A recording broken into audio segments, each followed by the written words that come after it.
Oi pessoal, hoje nós estamos aqui com o Eduardo Lamy. O Eduardo Lamy, ele é sócio do escritório Lamy e Faraco Lamy, advogados em Santa Catarina, nosso escritório parceiro naquele estado. O Eduardo Lamy, ele é mestre e doutor pela PUC de São Paulo, pós-doutor pela Universidade Federal do Paraná e vai falar hoje sobre um tema extremamente interessante que é o compliance. Lamy, muito obrigado pela tua presença aqui no nosso escritório. Você que é, no meu entender, um dos maiores especialistas atualmente em compliance aqui no Brasil, tem uma capacidade técnica absurda, fiquei sabendo de uma palestra, inclusive, que você deu essa semana, que foi um show no estado lá do Paraná. Então, muito bom ter você aqui conosco hoje, Lamy. Muito obrigado. Eu que agradeço, muito obrigado também, Márcio. Eu fico muito satisfeito de participar dessa iniciativa do Márcio e do Beloc Lavieri. E quero dizer a vocês que o compliance realmente é um tema que me interessa muito. Compliance, vejam vocês, segundo os juristas, a forma pela qual nós fazemos com que as normas são cumpridas voluntariamente. Então, cumprimento normativo voluntário é o conceito do jurista para o compliance. Na maioria das vezes as pessoas acham que compliance é isso. Bom, então já começa, por favor. O que é, objetivamente, o que é o compliance e o compliance pegou no Brasil, Lamy? Então, na verdade, o compliance, infelizmente, na cabeça do jurista é cumprimento normativo voluntário, mas não é possível compreender compliance de acordo com a cabeça de um jurista apenas. Nós precisamos entender o compliance com uma lógica causal e não apenas normativa. Se nós pensarmos apenas normativamente, nós vamos chegar à conclusão de que o compliance terá uma lógica de dever ser e, portanto, nós não poderíamos trabalhar diretamente sobre as causas do descumprimento da norma. E esse que é o grande problema. Cumprir normas voluntariamente é muito menos do que fazer cumprir a norma. E é por esse motivo que, se profissionais de áreas distintas forem conceituar compliance, eles vão trabalhar com a ideia de que o compliance é, na verdade, a mais efetiva técnica de governança corporativa, ou ainda uma técnica de leitura de riscos e planejamento e tomada de medidas no sentido de mitigação desses riscos. Vejam vocês que, neste caso, a essência do compliance é, na verdade, admitir o descumprimento normativo. Olha só como pode ser, inclusive, contraditório sob o prisma jurídico. E a assunção do descumprimento normativo passa pela ideia de que não é possível nunca correr riscos. A ideia de que não é possível nunca correr um risco é essencial para que nós possamos entender a essência do compliance praticado. E é por isso que o discurso atual de compliance é muito perigoso. Então a sua pergunta é, o compliance pegou? O compliance veio para ficar? Da maneira como nós estamos praticando hoje, muitas vezes eu diria como se está discursando a respeito do compliance no Brasil, o que está se fazendo é produtizando algo e generalizando para um mercado que supostamente é muito maior do que ele deveria ser, num discurso. E nesse sentido, é muito perigoso dizer que o compliance pegou. Eu diria que o que pegou é o discurso e não a prática. É um discurso e não a prática. Agora, sob o prisma de adoção de modelos exemplares, sob o prisma do desenvolvimento de organizações no Brasil nos últimos anos, que possuem modelos exemplares de compliance e que são exemplos não apenas para o Brasil, mas também para outros países, sim, nós temos tido exemplos positivos, mas eles ainda são exceções, eles não são a regra. A maioria das organizações não tem ainda essa característica. No âmbito público, nós temos uma pleiade de normas estaduais, municipais e federais a respeito de compliance que não vêm sendo seguidas, ou pelo menos nós não temos indicadores seguros de que essas normas estão sendo respeitadas desde já. Então, dizer que o compliance pegou no Brasil ainda é cedo para falar. Eu diria que o que nós podemos dizer é que existem modelos que podem ser seguidos, que devem ser seguidos, que podem, numa perspectiva otimista, gerar consequências positivas num futuro não muito distante. Não muito distante, que bom. E Lamy, que técnicas que você considera as mais prioritárias para uma empresa compliant? Eu diria que as principais técnicas de uma empresa compliant, a primeira delas é uma análise de riscos consciente. Porque, infelizmente, a maioria dos programas que se faz valida, um programa que não é atento, ou mesmo que você não tem um número significativo de profissionais se dedicando ou conhecendo a padronização internacional, não faz análise de riscos consciente. Se você não faz análise de riscos consciente, você não consegue entender sequer quais são as linhas de defesa em que você atua, qual é a diferença do seu papel para o papel da diretoria, para o papel de uma auditoria, você não consegue entender onde é que se insere o compliance na organização e muito menos fazer com que ele ocupe o espaço que ele precisa ocupar. Consequentemente, todo o restante das medidas, seja a ideia de adoção do código de conduta, seja os canais de comunicação, todo o restante das medidas não terá claramente um fim e uma direção. E se você não tem noção do ritmo que cada organização vai precisar ter, e principalmente da direção que você vai precisar ter dentro dessa organização, não será possível implantar um programa que vai trazer resultado. Né? Será um compliance formal, não será substancial, não será material, não mudará a vida das pessoas, nem a conduta das pessoas dentro da organização. Então, a primeira coisa é uma análise de riscos atenta. A segunda questão importante, as pessoas falam muito no código, etc. O ponto não é o código em si, infelizmente. Desculpe, o código, que código? O código de conduta, o manual, as normas que você cria por meio, né? As pessoas falam muito nas regras. Elas falam, olha, a gente precisa ter regras, né? A essência do compliance é a regra, o cumprimento normativo. Pois é. Na verdade, não é essa a essência dos manuais. O manual precisa ter normas, mas veja que o ordenamento jurídico já tem normas. E o inflaço legislativo, a inflação legislativa já é um problema para todos nós. Então, quando nós pensamos em norma, a essência do manual não é fazer normas, não é ficar fazendo política. Se eu tenho uma situação de crise, não adianta criar uma norma para enfrentar uma situação de crise. Não é isso que é a essência. A essência é que nós possamos compreender que dentro desse manual nós teremos procedimento.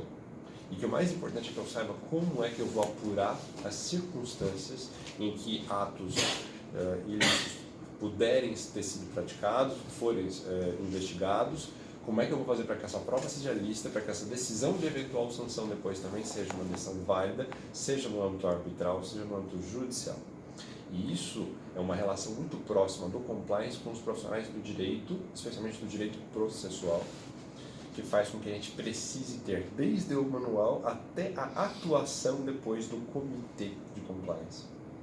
Então, a formação da instituição dentro da construção das regras procedimental, muito mais do que as substanciais. E depois, o amadurecimento da atuação no comitê de compliance, já entrando na terceira técnica, no dia a dia do comitê de compliance, é que são essenciais para que o compliance funcione. Né? Para que funcione. E aí, a quarta e talvez tão importante técnica quanto todas as demais, é que os meios e os canais de comunicação como um todo dentro da instituição, seja por meio dos mailings de compliance, seja por meio de vídeos que você coloca, entrevistas com profissionais, toda a divulgação da cultura do compliance, seja por meio dos treinamentos, porque os treinamentos são, há quem não classifica assim, mas eles são forma de comunicação, e seja por meio dos demais canais de comunicação. Você tem canais de comunicação digital, você tem urnas dentro, até de toalete, em algumas situações que as pessoas colocam. Toda forma de comunicação segura é muito importante, porque o compliance faz com que as instituições se comuniquem muito melhor. E dentro dessas formas de comunicação, uma nova forma de comunicação que nós temos hoje, inclusive com legislação específica no Brasil, a Lei 13.608 de 2018, fala especificamente sobre o whistleblowing, que é também uma das formas mais específicas, eu diria até mais efetivas de comunicação, porque ela possibilita e ela prevê, inclusive com um incentivo legal, que você tenha a premiação daquele indivíduo que traz a informação.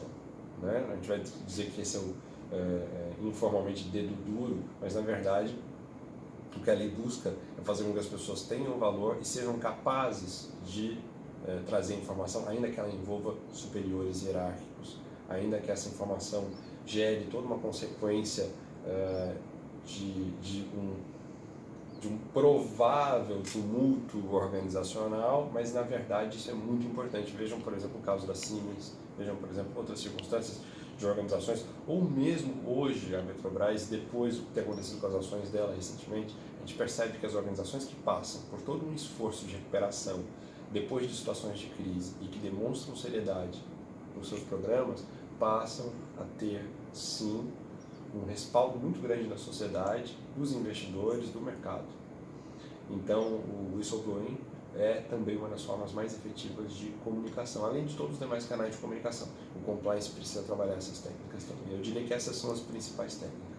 Você sabe, Lami, que eu comentava com o Lami, antes da nossa conversa, que em 2007 eu tive a possibilidade de desenvolver, de atuar um pouco nessa área do compliance em Londres. E quando eu aprendi a questão do whistleblowing, eu não entendi o que é o whistleblowing. E o meu chefe na organização, ele falou, é fácil, lembra do desenho lá do Pinóquio, que tinha um grilo falante, e que ele falava, se precisar falar comigo, dê um assobio. Então o whistleblowing é exatamente isso, é o grilo falante falando, levante a bandeira, assobie e fale, tem um problema a ser realmente comunicado aqui dentro da empresa, porque isso que o Lami falou é algo realmente muito delicado, né? Como eu, um funcionário de menor escalão, um funcionário lá de baixo, por exemplo, um funcionário da fotocopiadora do departamento da empresa, em contato com documentação da empresa, por parte do diretor, presidente, toma conhecimento a quem que ele vai reportar, eventualmente um caso de corrupção do qual ele tomou conhecimento. Então, essa técnica do whistleblowing, né, um canal de comunicação, né, Lami? E com você hoje eu aprendi que há tantos outros canais de comunicação que são desenvolvidos. E depende do caso a caso na empresa, né? Sim. Quer dizer, cada empresa desenvolve o seu canal de comunicação que entenda ser o mais efetivo, entendo, imagino eu. Porque é muito complicado você ter uma organização que, ao longo do tempo, tenha compliance de maneira clara, bem organizada, realmente estruturada dentro da sua cultura. Não é tão simples assim, você leva tempo. Mas para desenvolver o sistema de whistleblowing é um pouco mais simples, e é por isso que a legislação o fez separadamente. Nós podemos ter o whistleblowing independentemente de a organização realmente estar munida de todas as técnicas de compliance. Então, em muitas circunstâncias, eu posso desenvolver um sistema de whistleblowing e isso vai me trazer, muitas vezes, o benefício do compliance, ainda que eu não tenha estruturado todo um programa de compliance. Lami, queria te fazer uma última pergunta, que é uma pergunta que eu sempre faço para quem participa dessa nossa rápida entrevista no nosso site. Que recado que você mandaria para um jovem bacharel sobre compliance? O que você diria para um jovem bacharel?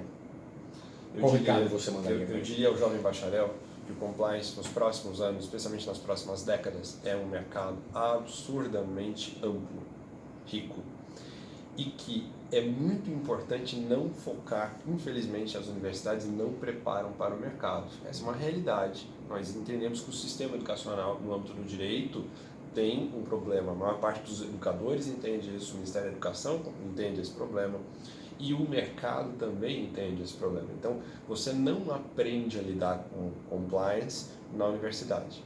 Ainda que a sua universidade tenha, muitas vezes, professores que escrevam sobre o tema, nem sempre esses professores terão a prática do tema, e muitos dos que terão a prática do tema, por vezes, não terão o tempo para em sala de aula, ou mesmo a metodologia ou as condições para em sala de aula ensinar. Então, o que esse profissional precisa é estar em contato com profissionais que vivam compliance no dia a dia. É muito importante hoje você atuar como trainee, como estagiário, dentro dessas áreas, porque esse é um dos aspectos da disciplina que você não aprende apenas nos livros. O segundo aspecto importante é que compliance é também desenvolvimento a partir da realidade de cada organização. Então você precisa de experiência corporativa. Você pode até não entender tanto de compliance, mas se você tiver experiência corporativa, pega um estágio fora do compliance, não tem problema. Se você entender como é que funcionam as corporações, como é que elas se organizam, como é que as pessoas... Se você entender de gestão, se você não entender só de direito, você já vai estar fazendo um caminho muito próximo para que depois você possa atuar com compliance. Então, é muito importante compreender isso. Hoje, o profissional do direito não tem um espaço no âmbito do compliance que ele poderia ter exatamente por conta da falta de conhecimento de gestão. Então, você precisa estudar contabilidade, você precisa entender de gestão, as disciplinas do curso de administração são muito importantes, você precisa entender de macroeconomia e de microeconomia para poder lidar com compliance, e mais importante, você precisa ter a experiência dentro das organizações para entender pessoas. Você precisa ser a graxa dentro das organizações, que vai entender pessoas, vai saber quando falar as coisas e quando segurar determinadas informações para falar no momento certo. Nunca deixar ou omitir informações, mas saber lidar com pessoas para que você possa devagarinho entender o ritmo de cada organização E isso vai fazer com que você possa trabalhar com compliance. Vejam que os oficiais de compliance hoje são pessoas de várias áreas diferentes do conhecimento, não apenas do direito. Você tem, por exemplo, nas áreas médicas, nas áreas ligadas à saúde, muitas enfermeiras, porque elas conhecem e muitas vezes olham de fora o que está acontecendo, e assim olham de fora estando dentro da organização. Você tem muitos engenheiros em organizações diferentes, desde a área, desde o sistema financeiro até o sistema que trabalha com imobiliário, muitos engenheiros, gestão de contratos, fazendo esse trabalho de compliance. E é muito importante que você entenda também, eu diria que essa talvez seja a mais importante das informações, que a responsabilidade de um oficial de compliance é uma responsabilidade de garantia. E você pode, se for muito fácil o caminho para você entrar no compliance, para você ser responsável por isso, você tem que tomar muito cuidado, porque você pode ser responsabilizado civil, administrativa e criminalmente pelos desvios dos diretores das organizações. Então você precisa ficar muito atento a essa responsabilização. Você está sendo contratado por qual motivo realmente? Você está entrando nessa organização e está assumindo essa posição simplesmente porque você tem o conhecimento, porque você é alguém de confiança, você tem noção corporativa, ou porque de uma certa forma calhou de você ser alguém interessante naquele momento para a organização, já que a própria organização está percebendo que ela pode ter uma circunstância de risco e está querendo ter alguém para dividir esse risco com ela. Esse profissional precisa ficar muito atento a isso também na contratação. Não adianta nada você ter uma oportunidade, ganhar um bom salário. É impressionante como os jovens profissionais estão sendo muito bem remunerados, quando na verdade eles estão correndo um risco muito grande. Sem saber até que estão correndo esse risco, né? Sem perceber muitas vezes. Bom, Lamy, pessoal, praticamente um mini curso de compliance aqui com o Eduardo Lamy. Lamy, muito obrigado de novo pela tua presença. Satisfação muito enorme. obrigado, satisfação é nossa receber você aqui no escritório. Emocionado. E quem sabe mais teremos em breve um Compliance Parte 2 com o Eduardo Lamy.